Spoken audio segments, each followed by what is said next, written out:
Halo anak-anak, jumpa kembali dengan Bapak dalam pelajaran IPA.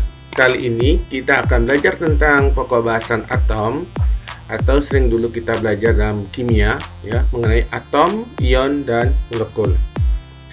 Yang kita bahas kali ini yaitu atom, ion, molekul, atom, ion, dan molekul dalam produk kimia sehari-hari.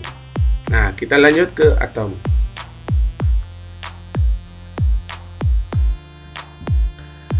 Atom adalah bagian terkecil dari suatu unsur yang masih memiliki sifat unsur tersebut dan tidak bisa lagi dibagi menjadi dua. Model atom bisa diperhatikan dari gambar berikut. Jadi, yang bergerak ini adalah elektron yang warna putih ya. Kemudian yang di tengah ini adalah inti atom yang terdiri dari proton dan neutron. Penemuan atom. Model atom pertama kali dikemukakan oleh John Dalton. Menurutnya, atom adalah suatu partikel terkecil yang sudah tidak dapat dibagi lagi.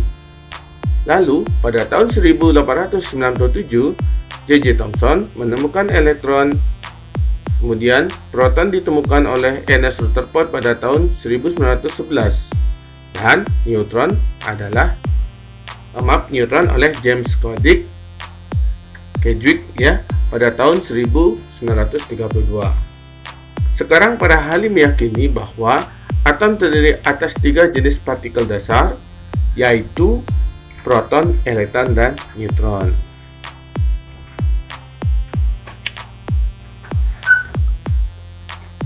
Struktur atom.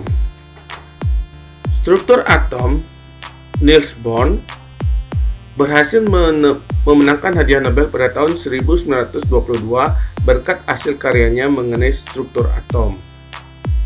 Struktur atom model Niels Bohr memadukan model atom Thomson dan model atom Rutherford.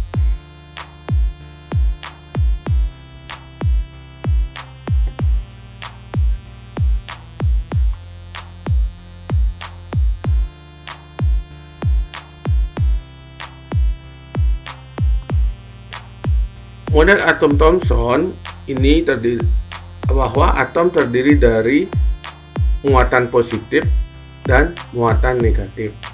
Sedangkan model atom Rutherford sudah mengemukakan tentang inti atom bahwa inti atom berada di tengah dan elektron berada di pinggirnya atau yang mengelilinginya. Sedangkan model atom Niels Bohr itu menyatakan bahwa atom terdiri dari inti atom yang berada di tengah bermuatan positif dan elektron yang mengelilinginya dengan lintasan atau orbital tertentu. Jadi bisa kita lihat perbedaannya dari ketiga inti atom tersebut. Model atom tersebut. Nah, selanjutnya struktur atom pada inti atom yaitu terdiri dari proton bermuatan positif, sedangkan neutron bermuatan nol atau tidak bermuatan. Jadi inti atom bermuatan positif, elektron yang mengelilingi inti atom bermuatan negatif. Banyaknya elektron sama dengan banyaknya proton.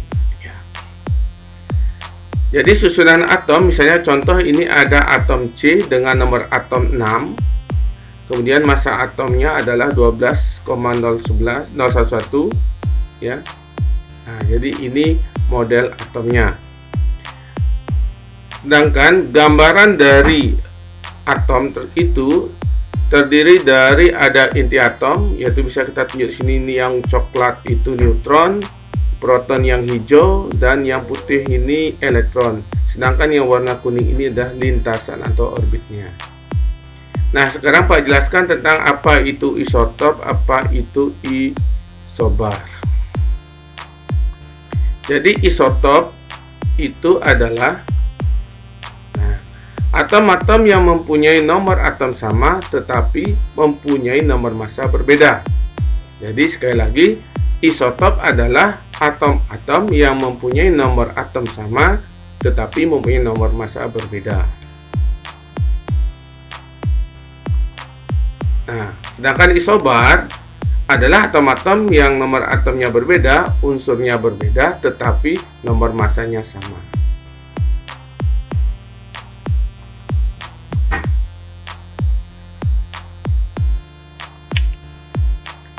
Nah, gambar berikut adalah tabel periodik.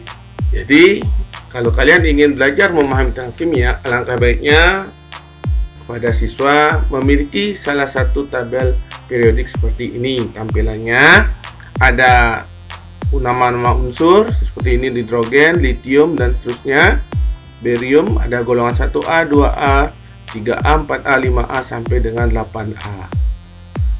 Nah, selain golongan A juga ada golongan B ya. Seperti ini contohnya, ada 3B, 4B, 5B dan seterusnya. Nah, ini 8B-nya ada 3 golongan. Sedangkan ada deret yang namanya deret lactanida dan deret actinida. Jadi di sini ada di bawahnya.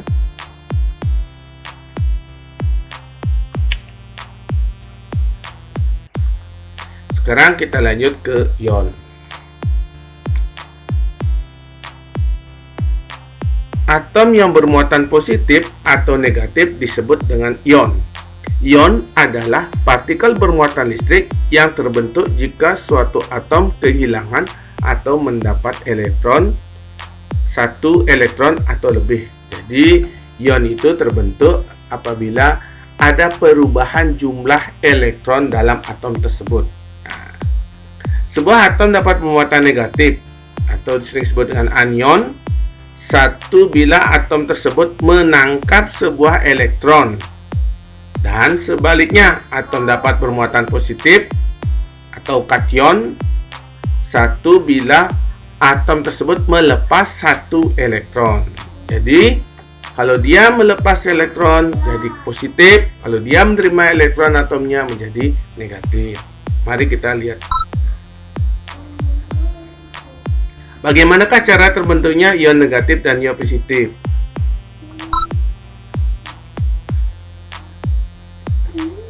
Proton terdapat di inti atom, sehingga proton sulit keluar dari atom. Elektron berada di luar inti atom akan bergerak mengelilingi atom. Karena letaknya berada di luar inti atom, elektron dapat berpindah keluar dan masuk atom. Oleh karenanya, elektron memegang peranan penting dalam pembentukan ion. Nah, jadi apa sudah terangkan tadi, elektron yang berpindah disebut dengan elektron valensi. Ya. Animasi pergerakan elektron ya, ini gambar 1 ya, seperti itu. Kalau kita lihat sekarang gambar yang kedua,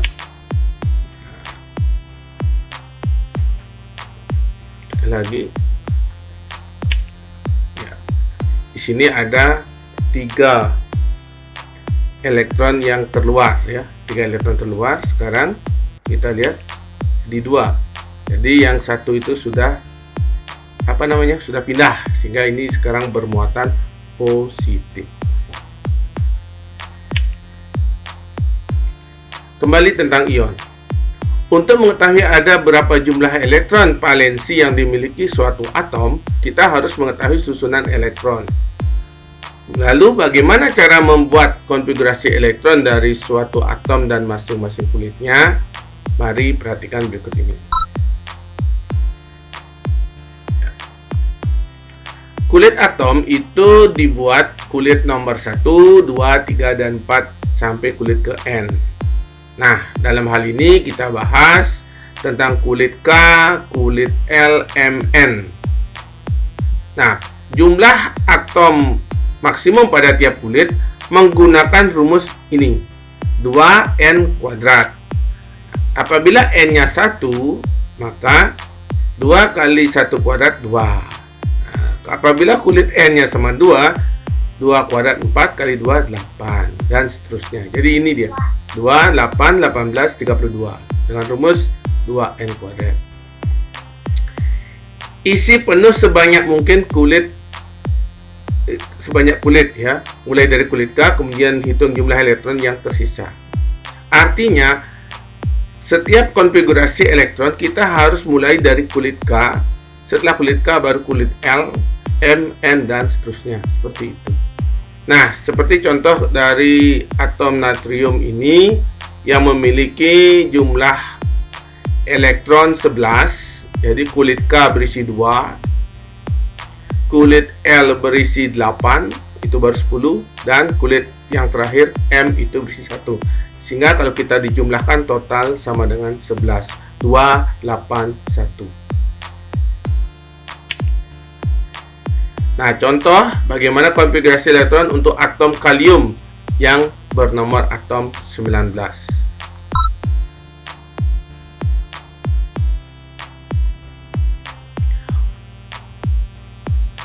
Konfigurasinya adalah 2881, bukan 289. Karena jumlah elektron yang tersisa tidak sama dengan jumlah elektron maksimum pada kulit ketiga, yaitu 18. Maka isi ketiganya harus diisi dengan jumlah elektron maksimum pada kulit kedua, atau 8 ya, sebanyak 8. Oleh karena itu, satu elektron terakhir harus berpindah ke kulit keempat seperti pada gambar berikut. Mari kita lihat. Pada gambar sebelah kiri, kenapa salah? Karena di sini konfigurasinya 2, 8. Nah, ini kulit ketiga ini. Kulit ketiga berisi 9. Sedangkan yang benar itu adalah berisi 2, 8, 8, 1. Jadi, kalau dilihat dari jumlah, memang kulit ketiga maksimum terisi 18. Tidak boleh tambah lagi satu elektron, sehingga harus ada di kulit keempat. Jadi sekali lagi konfigurasinya 2881.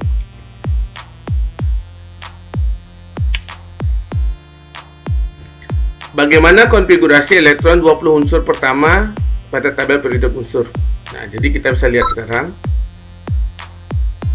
Nah, apabila kita sentuh ya untuk hidrogen 1, nah, bagaimana kalau kalium? Mari kita lihat. Ya, seperti itu. Yang banyak-banyak ya. Kalsium ya 2882. Magnesium 282. Kalium natrium 281. Yang 17 ya ini 287. Kalau argon 288. Klorin 27. Ya, karena jumlah atomnya 9. Nah, maaf, nomor atomnya 9. Oke, bisa dipahami ya anak-anak. Kalau ada pertanyaan nanti silahkan di chat. Kita lanjut. Pembentukan ion positif. Nah, dalam hal ini dicontohkan adalah atom natrium dengan inti atom dan 11 elektron. Konfigurasi natrium 281. Nah, untuk mencapai kestabilan tentu lebih mudah bagi atom natrium untuk melepas satu elektron daripada menangkap 7 elektron. Jadi, untuk mencapai konfigurasi 28, atom natrium harus melepaskan satu elektron yang berada di kulit terluarnya. Nah, ini satu elektron dilepas, sehingga dia akan menjadi 10 elektron atau 28. Mengapa hal tersebut terjadi? Karena atom natrium telah melepaskan satu elektron, maka sekarang atom natrium bermuatan positif 1 atau Na+, atau membentuk ion Na positif. Nah, ini ya. Jadi sekali lagi, atom natrium lebih mudah melepaskan satu elektron daripada menerima 7 elektron. Ya. Pembentukan ion negatif. Nah, sekarang contoh atom klor Cl memiliki nomor atom 17 dengan konfigurasi elektron 287. Untuk mencapai kestabilan dengan konfigurasi 288, atom klor harus menerima satu elektron. Kita mulai ya. Ya, ini menerima sehingga menjadi 18 elektron. Jadi, karena atom klor menangkap satu elektron, maka dapat dikatakan bahwa atom klor bermuatan negatif 1 atau Cl-. Jadi, unsur yang memiliki 1, 2, dan 3 elektron pada kulit terluar akan menjadi ion positif atau kation. Unsur yang memiliki 5, 6, 7 elektron pada kulit terluar, maka dia akan menjadi ion negatif atau anion. Nah, seperti yang Pak jelaskan tadi, apabila suatu atom memiliki elektron valensi atau elektron pada kulit terluar 1, 2, 3, dia akan membentuk ion positif dengan cara melepaskan elektron dengan sejumlah yang disebutkan ya. Kalau dia 1 ya 1 dilepaskan, 2 ya 2 dilepaskan gitu. Sedangkan unsur yang memiliki atom valensi 5, 6, 7, maka dia akan bermuatan negatif dengan cara menerima elektron. Sejumlah yang diperlukan agar mencapai kestabilan atau jumlahnya sesuai dengan gas mulia. Lalu bagaimana pembentukan senyawa ionik? Senyawa ionik itu terbentuk dari ada ion positif digabung dengan ion negatif, sehingga saling berikatan membentuk senyawa yang netral. Nah, contohnya adalah ion Na+ bereaksi dengan ion Cl- membentuk senyawa NaCl. Nah, di sini bisa diilustrasikan Na tambah Cl- menjadi NaCl ya.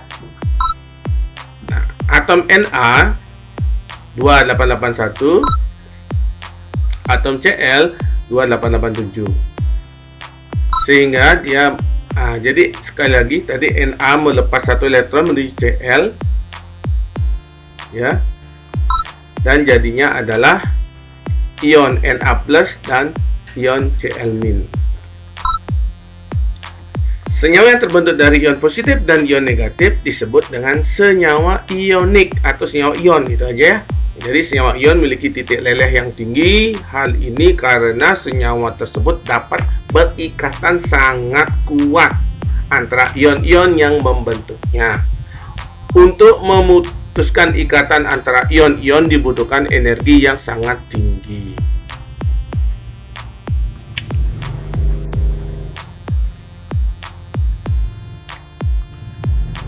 Nah, setelah kita memahami ion, kita lanjut ke molekul ya anak. Molekul merupakan bagian yang lebih kecil dari suatu senyawa yang masih memiliki sifat senyawa tersebut. Molekul tersusun dari 2 atau lebih atom yang berkaitan dan dituliskan sebagai rumus kimia. Rumus kimia suatu molekul menunjukkan beberapa banyak jenis dan jumlah atom yang menyusun molekul tersebut. Mari kita lihat contohnya. Sebagai contoh air. Ya, air merupakan senyawa yang memiliki rumus kimia H2O. Apa artinya? Dari rumus kimianya kita ketahui bahwa senyawa air tersusun dari 2 atom hidrogen dan 1 atom oksigen. Bisa lihat gambarnya ya. Jadi atom H2 dan atom O1. Air adalah senyawa, sedangkan molekul air adalah bagian dari senyawa. Molekul berukuran sangat kecil, artinya dalam bejana berisi air tersusun atas jutaan molekul H2O. Molekul airnya ya. Kita lanjut. Untuk lebih memahami tentang pengertian molekul dan penjabaran rumusan molekul, perhatikanlah beberapa contoh senyawa dan rumus molekul. Molekul pada senyawa air H2O. Senyawanya H2O, air. Karbon dioksida. Karbon dioksida, karbon 1 atom C dan 2 O. Karbon dioksida. Amonia. Amonia itu terdiri dari 1 atom N dan 3 atom H. Rumusnya NH3. Metana.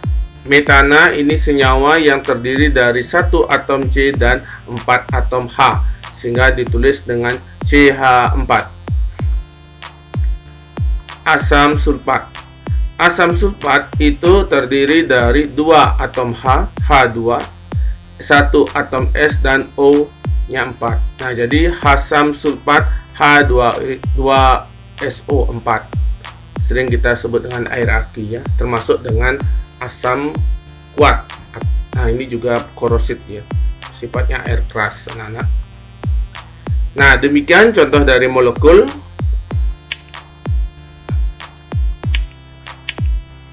Sekarang kita lanjut ke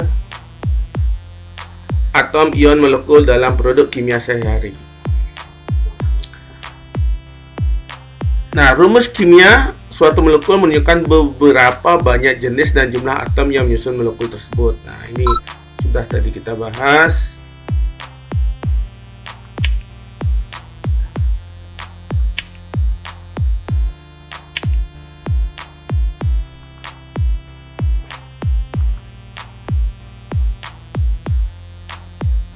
Sebentar dulu.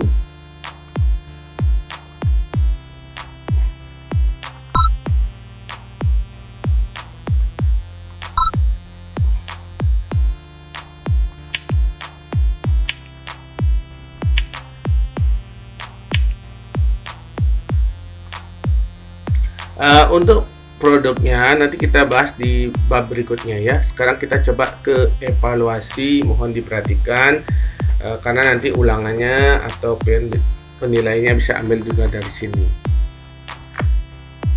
Senyawa yang terbentuk dari ion positif dan ion negatif adalah, ya, kita tadi udah ingat ya, senyawa ionik. Ya. Kita lanjut. Sulfur memiliki konfigurasi elektron 286. Jumlah proton yang dimiliki oleh atom sulfur itu adalah, kita jumlahkan saja. 2 tambah 8 itu adalah 10 tambah 6. Berarti karena jumlah proton sama dengan jumlah nomor atom, maka dan juga sama dengan jumlah elektron adalah 16. Mari kita cek. Ya, benar.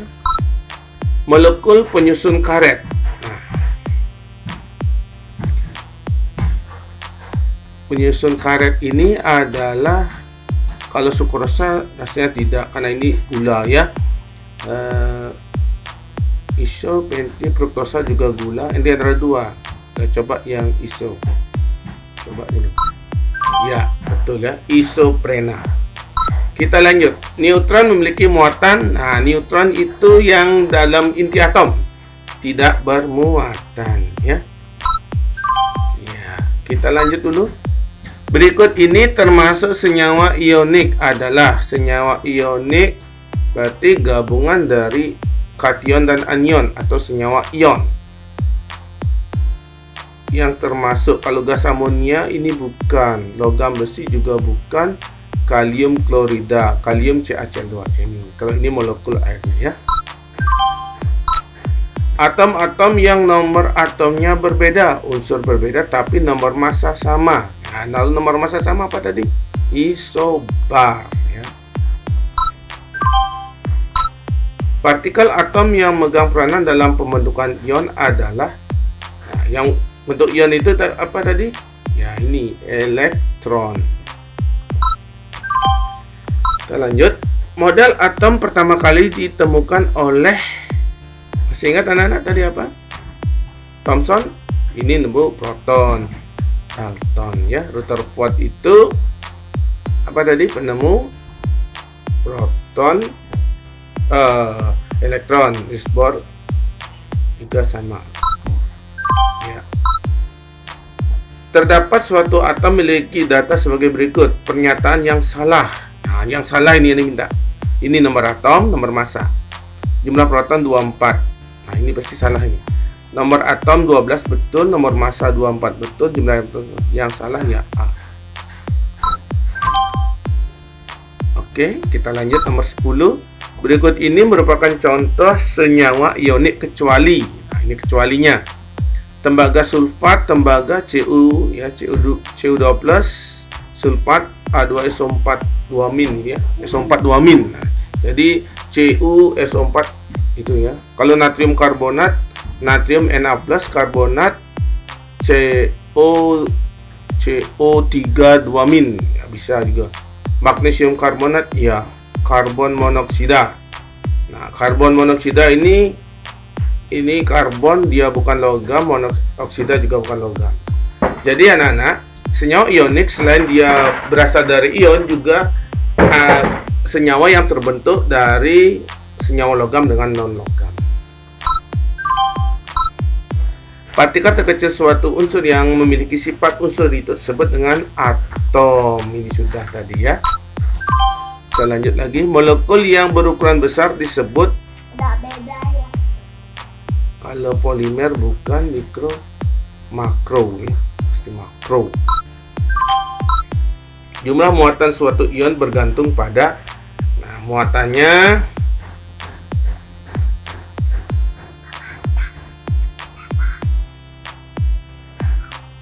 jumlah muatan suatu ion bergantung pada jumlah elektron terluar. Di atas salah. Jadi jumlah semua elektronnya. Jadi nanti ingat ya, jumlah semua elektronnya. Massa suatu atom ditentukan oleh, kalau massa atom berarti jumlah proton dan neutron. Oh, ternyata kurang lagi. Massa suatu atom. Oh, massa suatu atom, bukan nomor massa ya. Kalau nomor massa jumlah proton. Jadi nomor atom mestinya jumlah elektron. Oke. Magnesium memiliki jumlah elektron 12, konfigurasinya 282. Ya, tadi keliru kita 2 ya, nggak apa, nanti bisa dicoba lagi anak-anak ya. Yang penting kalian paham tentang penjelasan Bapak, dan selamat belajar, tetap jaga kesehatan dan jalankan protokol kesehatan. Sampai jumpa lagi, terima kasih.